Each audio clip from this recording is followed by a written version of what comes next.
A firefighter who was helping us at the training op told me about a call he went on, supposedly to help rescue a kid from an absolutely massive tree. He said they didn't give him details, just that they needed him to come out and help because they lacked the proper equipment. He'd been called out specifically because this thing was so huge that the search and rescue officers didn't feel safe climbing it. He had been a tree trimmer before joining the VFD, so it was easy enough for him to grab his old equipment and come help out. He was let out about 2 miles and the team stopped at one of the biggest trees in the area and pointed up.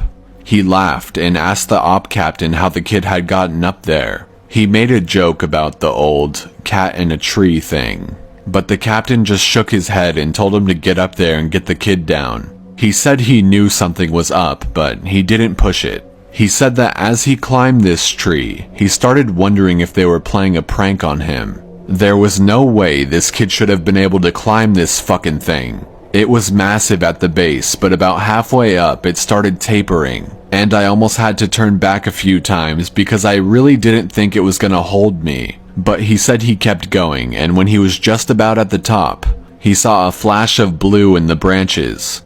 I saw the kid's shirt, sort of caught in a branch, and I called out to him and told him to come near me if he could, but he didn't say anything. I kept moving, calling the kid's name and telling him not to be scared, that I was there to help him. By the time I got to him, I knew he wasn't gonna answer me. I found him, or what was left of him, cradled in the fork of a branch, and the fact that he was up there was sheer luck.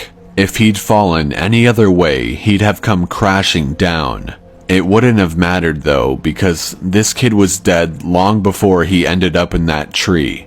I don't know who put him up there, or how, or why, but it was fucking sick. Kid's intestines had popped out of his mouth and were hanging in the branches. It was like some sick fucking Christmas tree, the way they were draped all over everything. I got a better look and saw that they'd even popped out of his ass. His guts were hanging out the bottom of his pants. His eyes were gone. I assumed shoved out from whatever force caused him to fucking pop like a stress ball. You ever seen a body that's been floating in water for a long time? How their tongues kind of swell up and stick out? His was like that. I remember because there were flies crawling all over it. I think I must have gone into shock because, man, I just pushed that kid down with a stick I broke off a branch. Just kind of poked him until he fell.